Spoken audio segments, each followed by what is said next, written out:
नमस्कार दोस्तों, engineering Gypsy channel में आपका स्वागत है। दोस्तों, मारुति जिप्सी के अंदर में I had made a number of modifications. वो मॉडिफिकेशंस किए, उसमें से कुछ ऐसे मॉडिफिकेशंस है जो वाकई यूटिलाइज हो सकता है। ऐसे है, देखिए, ऑफ रोडिंग के लिए तो जिप्सी है ही है, नो डाउट, लेकिन अगर सिटी राइड के लिए भी अगर हो जाए तो और मजा आ जाए। तो उसके चलते मैंने क्या किया है कि गाड़ी में स्मूथनेस ऐड करने की कोशिश की है। तो स्मूथनेस ऐड करने में देखिए, जनरली लोग क्या करते हैं कि फ्रंट प्रोपेलर है, वो फ्रंट प्रोपेलर जो ट्रांसफर गियर बॉक्स है वहीं से फ्रंट प्रोपेलर निकाल देते हैं, है ना। तो मतलब ऐसा कि गाड़ी के अंदर में जो फ्रिक्शन एडिशनल है वो कम हो जाएगा। लेकिन एक्चुअली क्या होता है, वो जो आगे का एक्सल है वो तो रन होने ही वाला है, क्योंकि व्हील के साथ उसकी मोमेंट है, वहां पे फ्री व्हील हब है नहीं। तो उसका सॉल्यूशन क्या है, फ्री व्हील हब इक्विपेट कर दो। अगर मैं ये व्हील के अंदर में फ्री व्हील हब डाल देता हूँ तब भी जाके आगे का एक्सल डेड होता है। मतलब कि आगे का जो फ्रिक्शन वाला पार्ट था, आगे की एक्सल जो थी वो डेड हो गई। ठीक है, तो ये एक मॉडिफिकेशन मैंने पहले ही बताया था कि फ्री व्हील हब जो है वो इक्विपेट कर दो। अगर चलो समझो आपकी गाड़ी में फ्री व्हील हब नहीं है, फिर भी आगे के एक्सल को डेड करना है, तो मैंने उसके लिए क्या किया था कि वो जो इसके साथ जो लगी हुई थी ना ऊपर की जो हब, वो हब को निकाल के मैंने उल्टा लगाया था, है ना, और उसको जो एक वॉशर से लॉक कर दिया था।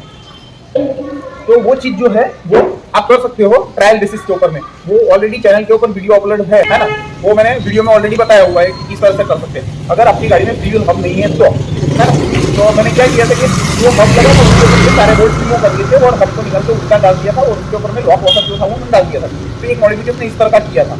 अगर ऐसा नहीं है, अगर ऐसा नहीं करना चाहते हो और फ्री व्हील हब आपकी गाड़ी में है तो बैटरी है, कोई दिक्कत ही नहीं है। कि मतलब ये तो ट्रायल करने के लिए मैंने बताया कि आगे के एक्सल को डेड कैसा किया जाए। तो एक फ्रिक्शन वहीं पे मैंने मिनिमाइज कर दिया था।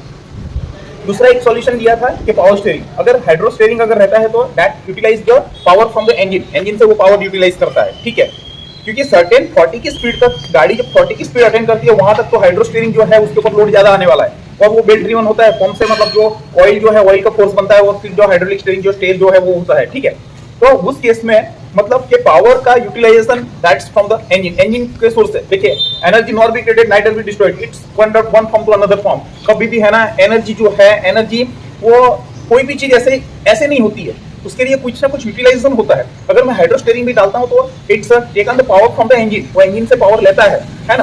तो मैंने क्या किया था, उसके ऑप्शन में इलेक्ट्रिक पावर स्टीयरिंग लेके आया था। और इलेक्ट्रिक पावर स्टीयरिंग जो मैं डालता हूं तो उसको सप्लाई कहां से मिलती है, बैटरी से मिलती है। मतलब ऑल्टरनेटर से उसको पावर मिल जाती है और फिर वो चीज जो है वो मतलब यूटिलाइज। तो दूसरा एक है स्मूथनेस सेट करने के लिए मैंने इलेक्ट्रिक पावर स्टीयरिंग डाला। तो एक तो फ्री व्हील हब हो गया आगे का एक्सल डेड करने के लिए, दूसरा हो गया था पावर स्टीयरिंग डाला था। ठीक है, तो वो दो चीज जो है वो दोनों मॉडिफिकेशन की वजह से गाड़ी के अंदर में स्मूथनेस आई।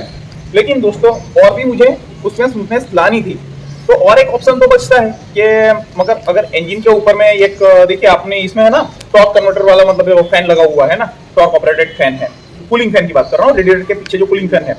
तो हालांकि वो मॉडिफिकेशन अभी मैंने किया नहीं है लेकिन करना चाहूंगा मैं। उसका भी एक रीजन है कि अगर वो मैं कूलिंग जो इंजन के साथ कपल्ड फैन जो है ना, वो फैन को मैं अगर रिमूव कर देता हूँ, वो फैन में निकाल देता हूँ और वहां पे थर्मोस्टेट ऑपरेटेड में इलेक्ट्रिक फैन लगा देता हूँ, that's take the power from the battery. Okay, so after all whatever the load increase on the alternator, तो अल्टरनेटर से बैटरी के ऊपर सप्लाई जाएगी, बैटरी से जो पावर यूटिलाइज हुआ है वो that one is fulfil by the alternator, that is the one option. Okay, अब अगर मैं ऐसा करता हूं कि वहां पे थर्मोस्टेट ऑपरेटेड इक्विपेड अगर फैन लगाता हूं, थर्मोस्टेट से अगर जो चलने वाला फैन अगर लगाता हूं मैं, थर्मोस्टेट स्विच जैसे ही, तो क्या है कि जो थर्मोस्टेट वाल्व जो है जब भी वो ओपन होगा 88 डिग्री टेम्परेचर, जो कूलेंट का 88 डिग्री टेम्परेचर अगर जब वो अटेम्प्ट करता है तो उस टाइम पे क्या हो जाएगा कि वो जो फैन जो इलेक्ट्रिक फैन है वो ऑपरेट हो जाएगा और जितना भी हीट है वो हीट जो है उसको एक्सट्रैक्ट कर लेगा, है ना। और कूलिंग जो इलेक्ट्रिक फैन है उसकी स्पीड भी ज्यादा रहती है। जैसे जितनी भी मॉडर्न कार्स है वो तो सभी में जो थर्मोस्टेट ऑपरेटेड इलेक्ट्रिक फैन लगे हुए हैं। ठीक है, तो मैं वो मॉडिफिकेशन अभी किया नहीं है लेकिन वो भी मैं करूंगा। तो इसमें क्या है कि इंजन के साथ कपल्ड वाला जो फैन है उसमें स्लिपिंग कभी हो जाती है ना, तो वो फैन की स्लिपिंग की वजह से क्या रहता है कि गाड़ी कभी ट्रैफिक में खड़े है या आइडियल रनिंग पे है तो वो हीटिंग देती है गाड़ी। ऐसा प्रॉब्लम आपकी कार में भी हो सकता है। मतलब जो जितने भी मतलब किसी ने मतलब एक प्रॉब्लम से जो सफर हुए वो काफी अंडरस्टैंड कर सकते हैं वो चीज को कि भाई खड़ी गाड़ी में हीटिंग हो रही है, गाड़ी जब रनिंग में है तो हीटिंग नहीं हो रहा है, तो रनिंग में है तो बाहर से हवा लग रही है ना भाई, तो बाहर से जब हवा लग रही है तो वो फिर कूलिंग दे रहा है, तो उसमें कोई क्वेश्चन है नहीं। लेकिन जब खड़ी गाड़ी है या ट्रैफिक में खड़े है उस टाइम पे उसकी जो पॉइंटर है ना, पॉइंटर हीटिंग वाली वो बढ़ जाती है। वो हीटिंग वाली पॉइंटर अगर बढ़ जाती है तो फिर उसमें वो दिक्कत करता है। ठीक है, तो वो क्या करना है अपने को, मतलब कि इलेक्ट्रिक अगर फैन लगा देते हैं तो वो प्रॉब्लम भी सॉल्व हो जाएगी ओवर हीटिंग वाली। तो मैंने अभी किया नहीं है क्योंकि इसमें इश्यू नहीं है, उसका फैन है उसमें स्लीपिंग वगैरह है नहीं। अगर स्लीपिंग बढ़ जाता है तो फिर वो चीज़ जो है वो इंट्रोड्यूस हो सकती है ना। तो इसलिए वो मॉडिफिकेशन नहीं किया। अभी मेरा सीधा सीधा कैलकुलेशन तो ये था, है ना, BFP is equal to IHP minus FHP, indicated horse power, that is power available at the crankshaft of the engine. Okay, तो IHP जो है, IHP में से अगर FHP frictional brake horse power अगर मैं कम कर देता हूँ तो उससे क्या हो जाएगा, उससे जो है BHP जो है पावर आउटपुट जो है वो बढ़ेगा मेरा। तो मुझे फ्रिक्शनल लॉसेस मिनिमाइज करने थे, तो इसके लिए मैंने ये सारे चीज जो है छोटे छोटे जो मॉडिफिकेशन थे वो मॉडिफिकेशन मैंने किए, है ना। वो मॉडिफिकेशन करने के बाद फिर जो गाड़ी के अंदर में जो स्मूथनेस ऐड होगी वो अमेजिंग है। उससे मतलब जो गाड़ी चल रहा है ऐसा चल रहा है कि मतलब जो सिटी राइड के लिए कार कैसे यूज करते हैं वैसा ये गाड़ी चल रहा है। मैंने और एक मॉडिफिकेशन किया था, मैंने 4x4 गियरबॉक्स जो है वो निकाल दिया है ना। उसका भी मैंने वीडियो अपलोड किया हुआ है कि 4x4 गियरबॉक्स अगर निकाल देते हैं तो और इंजन से शाफ्ट को पीछे कनेक्ट करना है, रियर व्हील ड्राइव देनी है तो वो शाफ्ट कैसे कनेक्ट करना है, तो कंस्ट्रक्शन ऑफ द शाफ्ट ऐसा एक वीडियो अपलोड है चैनल के ऊपर में। अभी मैंने इसमें देखिए इस तरह का मॉडिफिकेशन किया है ना, मैं ये आपको मतलब दिखाता हूँ इसके बॉटम में, है ना। तो ये जो मॉडिफिकेशन किया है उससे मतलब क्या हो गया है कि गाड़ी के अंदर में स्मूथनेस जो है वो ऐड हो गई है। कैसे, 4x4 गियरबॉक्स जो है वो निकल गया है, तो वहाँ पे जितना भी जो एक साउंड था वो साउंड लेवल कम हो गया है, वाइब्रेशन था वो नहीं है, क्योंकि इंजन से डायरेक्ट शाफ्ट जो है वो सेंटर माउंटिंग बेरिंग पे और सेंटर माउंटिंग बेरिंग से जो रियर एक्सल जो है वहाँ पे गया है। तो ये सारी चीजें जो है अभी मेरा ये व्हीकल जो है ना वो कैसे एकदम स्मूथ ऑपरेट होता है। गाड़ी खड़ा में चालू मतलब पता नहीं चल रहा है कि गाड़ी इंजन चालू है बंद है, और जैसे ही रोड पे निकलते हैं तो भी उसमें जो पहले जो साउंड लेवल था, नॉइस था, वो सारी चीजें नहीं है इसमें, ठीक है।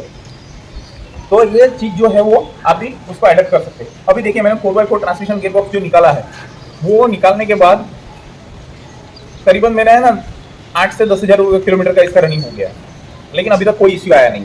मैंने ये सोचा था कि इसके जो क्लच प्लेट है वो चला जाएगा या फिर उसमें रिलेट कर, क्योंकि ट्रांसमिशन तो क्लच प्लेट से ही होता है ना, तो क्लच के प्लेट के ऊपर में ज़्यादा टॉर्क लगेगा, उसको पीछे वाले व्हील घुमाने के लिए ज़्यादा टॉर्क लगेगा, तो उसका स्लिपिंग बढ़ेगा तो फिर उसका वियर आउट हो जाएगा। वो चीज़ मैंने मतलब ऐसा जब भी मैंने ये मॉडिफिकेशन किया था उस टाइम पे मुझे ऐसा लगा था कि जो क्लच प्लेट है वो वियर आउट हो जाएगी, क्योंकि 8-10,000 किलोमीटर में उसको अगर वियर होना था तो वो हो जाता था, लेकिन वो नहीं हुआ है। तो सक्सेसफुली मतलब वो वर्क कर रहा है ना।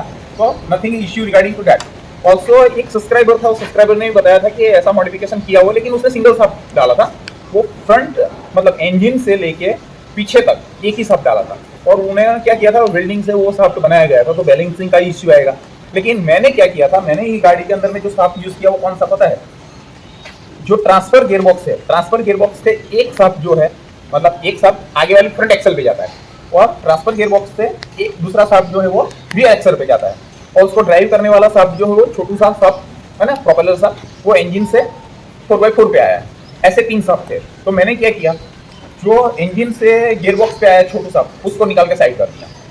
अभी गियरबॉक्स से आगे वाला शाफ्ट है ना, उसको मैंने कनेक्ट कहाँ किया, इंजन से मैंने पावर लिया ना, वो इंजन से पावर सेंटर माउंटिंग बेरिंग कर लिया, जो स्कॉर्पियो का बेरिंग मैंने यूज किया हुआ है, क्योंकि इसमें तो पेडेस्टल था नहीं ना, तो उसको सेंटर सपोर्ट दे के स्कॉर्पियो का जो पेडेस्टल है ना वो मैंने यूज किया है सेंटर माउंटिंग बेरिंग, और फिर वहां से रियर प्रोपेलर को खाई था तो उसको यूटिलाइज कर दिया, और मैंने कपलिंग के पीछे वाली कपलिंग है ना वहीं पे ही मैंने 4 बोल्ट प्रोवाइड कर दिया, और सेंटर माउंटिंग बेरिंग के ऊपर में 2 बोल्ट प्रोवाइड कर दिया, बाकी कहीं पे बोल्ट लगता नहीं है। अगर मुझे इसको रिमूव भी करना है ना तो सिर्फ जस्ट मैंने है ना पीछे वाले 4 बोल्ट अगर रिमूव कर देता हूँ तो साफ निकल जाता है, या तो सेंटर माउंटिंग के 2 बोल्ट जो है बड़े वाले वो खोल दिए और पीछे वाले बोल्ट खोल दिए तो भी वो रिमूव हो जाता है। तो डिसमेंटलिंग का भी कोई इश्यू नहीं है कि उसको निकालने के लिए बहुत बड़ा झंझट हो जाएगा अगर क्रॉस वगैरह। और दूसरा मैंने ये भी सस्पेक्ट किया था कि भाई इसका जो ये क्लच प्लेट का वियर तो होगा ही होगा, क्योंकि टॉर्क ज़्यादा होगा तो स्लिपिंग बढ़ेगा उसका, ये सोचा था मैंने, लेकिन वो हुआ नहीं। दूसरा ये भी चीज़ हुआ था, यूनिवर्सल जॉइंट जो है, यूनियन जॉइंट क्रॉस चौकड़ी है ना, वो चौकड़ी भी चली जाएगी मुझे लगा था। क्यों? क्योंकि उसका जो ट्विस्टिंग मोमेंट है वो डायरेक्ट उसको आएगा, तो अभी लेंथ बढ़ गई है ना शाफ्ट की लेंथ बढ़ गई है, तो अभी वो चौकड़ी जो है ना क्रॉस जो है यूनिवर्सल जॉइंट का क्रॉस, उसको भी झटका ज़्यादा जोर से लगेगा। ऐसा मैंने सोचा था कि वो भी फेलियर आएगा, लेकिन नहीं, मैंने तो इसमें जो यूज़ किया ना वो तो मतलब आफ्टर मार्केट वाला क्रॉस यूज़ किया था। 4x4 जो क्रॉस यूज़ किया है इसमें है ना वो आफ्टर मार्केट वाला यूज़ किया था। वो वीडियो मैंने जब बनाया था ना तभी भी उसमें भी डाला गया है।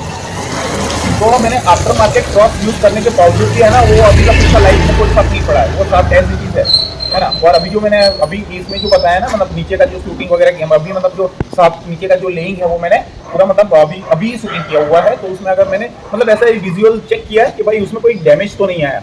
और ऑलरेडी मैंने ना पीछे वाली कपलिंग पे तो सारे 2 ही बोल्ट लगाए थे, 4 बोल्ट भी लगाया नहीं, ताकि मुझे पता था कि अगर कुछ प्रॉब्लम आई तो मैं इजीली उसको मतलब कहीं पे भी ऑन रोड मुझे अगर दिक्कत आती है तो मैं फिर उसको कुछ सॉल्यूशन कर सकूं, ये सोच के मैंने ये चीज किया था।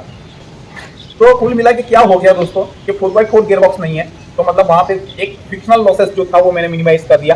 फ्रंट एक्सल जो है वहां पे मैंने फ्री व्हील हब इक्विप्ड कर दिया, वो एक्सल भी डेड कर दी, ठीक है। तो वो फ्रिक्शन जो था वो भी मिनिमाइज हो गया, मतलब कि गाड़ी के अंदर में जो मेजर फ्रिक्शन था वो मैंने मिनिमाइज कर दिया।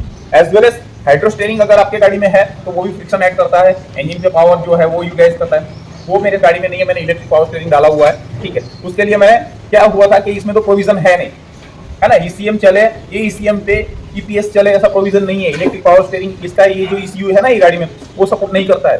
तो मैंने पहले ट्राई किया था उससे डायरेक्ट चलाने का कुछ यूज करके, लेकिन कुछ हुआ नहीं, वो काम में नहीं आया पूरा, मतलब बार बार उसमें प्रॉब्लम आनी है, इंजन जैसे स्लो हो जाए तो बंद हो जाना है, ये सारे चीजें वो थी। तो फिर मैंने एक बूस्टर किट बनाया था, और वो बूस्टर किट जो है वो किसका ऑल्टरनेट था, उसका ईसीएम का। तो उसकी वजह से गाड़ी में जो है ना पावर स्टीयरिंग एकदम सक्सेसफुली चल रहा है, 3-4 साल से यूज कर रहा हूँ, बिंदास मस्त चल रहा है। लेकिन वो बूस्टर किट होना बहुत जरूरी है, इसमें मैंने बूस्टर किट यूज किया हुआ है, बूस्टर किट जहाँ पे भी किया है वहाँ पे कोई दिक्कत नहीं है।